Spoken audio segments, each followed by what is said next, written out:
Chérie, tu peux poser ton livre, s'il te plaît, faut qu'on parle. Qu'est-ce qui se passe? J'ai l'impression que ça marche plus entre nous. Bah c'est triste, mais je crois que t'as raison. On se sépare? Ouais.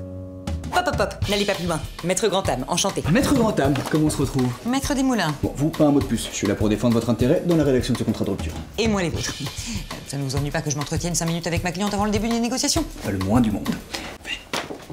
Bon alors, vous vous séparez de monsieur pour usure du contrat de maquillage, vous ne vous supportez plus depuis plus d'1 an déjà, c'est ça? Oui. En même temps, c'est logique, sur le papier, vous êtes pas très compatibles. Regardez son éducation. Son père était prof de philo. Sérieusement? Sa mère va à l'église 3 fois par semaine et fait la collection de petits serre-têtes? Ah, puis elle a déjà habité avec 3 autres hommes avant. Elle est clairement instable. Non, sérieusement, cette séparation, c'était couru d'avance, mon dieu. Vous êtes son premier grand amour, à son âge, il est clairement bizarre. Vous avez raison de partir, ma chère. Ah bah là, c'est le pompon, regardez-moi ça. Le théâtre, c'est pas un métier. Elle gagne pas un rond. Il ne pourra jamais vous comprendre, ce n'est pas un artiste, c'est un comptable. Ces gens-là n'ont pas d'âme, c'est bien connu. Bon, avec ce genre de bohème, faut se méfier. Hein, c'est des teignes. Elle va vouloir tout garder. Il va vouloir tout garder, c'est un rat. L'appart, la voiture, les amis, tout. On va pas se laisser faire, ça, je vous le promets.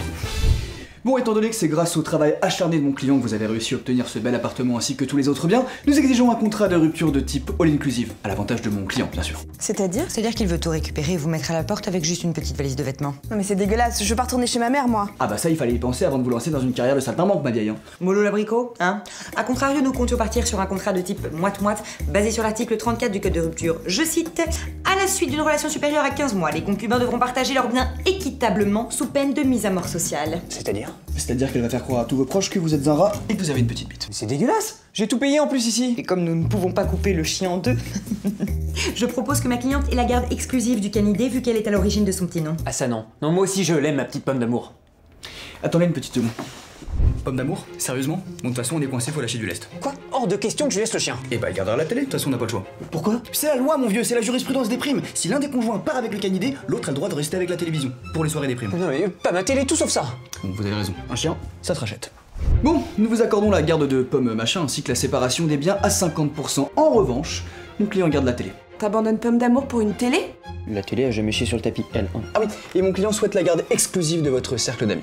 Attendez, je verrai plus Elodie, Antoine, Lisa? Et Audrey non plus. Mais c'est ma meilleure amie depuis que j'ai 7 ans! Hop hop hop. Veuillez nous excuser un instant. Bon, cette Audrey, vous y tenez vraiment? Elle est comme ma sœur? Et votre sœur, vous y tenez? Parce que la mienne, elle est vraiment conne. Ah non, pas Audrey, pas Audrey. Bon, laissez-moi faire, j'ai une idée. Bon, après réflexion, nous acceptons de vous laisser Audrey. Mais cette option de vol de meilleur ami entraînera directement une clause de non-concurrence.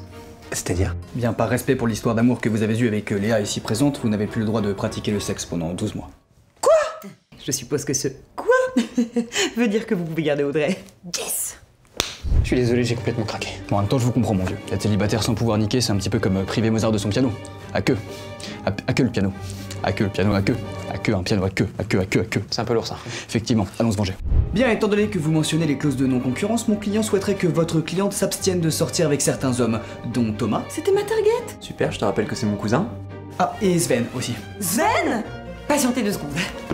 C'est pas possible, il peut pas m'enlever ça. Malheureusement si. D'après l'article 325 du Code de rupture, chaque concubin peut appliquer son droit de veto à 2 potentiels partenaires futurs. Oh merde, il a vraiment bien choisi. Mais ne vous en faites pas, vous êtes une femme célibataire, les hommes sont faibles, vous en trouverez 1000 des Sven. Putain, le mec, il m'empêche de me taper mes fantasmes, mais je suis sûre qu'il va se trouver une cato coincée qui voudra se marier dans une calèche au bout de 6 mois de relation. Et on a des garanties pour ça dans les contrats de rupture, vous savez? Ah oui? Eh bien, c'est ok pour Thomas et... Sven. Bon. En revanche, avant de passer la signature du contrat, nous souhaitions souscrire une garantie PMPE. Eh merde. Qu'est-ce qu'elle a dit? Une garantie PMPE, pas de mariage, pas d'enfant. Vous n'avez pas le droit de vous marier ni d'avoir des enfants sous 24 mois. Non mais non, j'ai 33 ans, ma mère me met la pression, c'est chaud là. Bon, vous préférez ça ou l'avoir sur Facebook en bikini avec Sven sur une plage de rêve au Costa Rica? Bah... Imaginez-les sur une plage, tout nu, le corps luisant. Elle lui glisse une petite main. Ok, c'est bon, j'accepte. Et bien voilà, maintenant pour finaliser ce contrat de rupture, il ne reste plus qu'à prêter serment pour vous souhaiter bonne chance pour votre vie future. Léa? Je te souhaite bonne chance pour la suite. Bien. Francis, à vous? Bonne chance pour la suite. Et ben voilà, c'est parfait, hein. Eh bien, pour détendre l'atmosphère, je vous propose qu'on rajoute au contrat un petit avenant de dernière baise. Volontiers. Je propose même que nous rajoutions une petite clause, sodomie d'adieu. Oh! Pardon? Faites-moi confiance.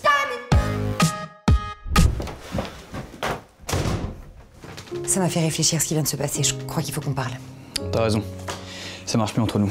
Contrat de rupture? Contrat d'adultère? Allez, j'ai gardé le numéro du petit Sven. Qu'attends. Oui, mais t'aimes ça?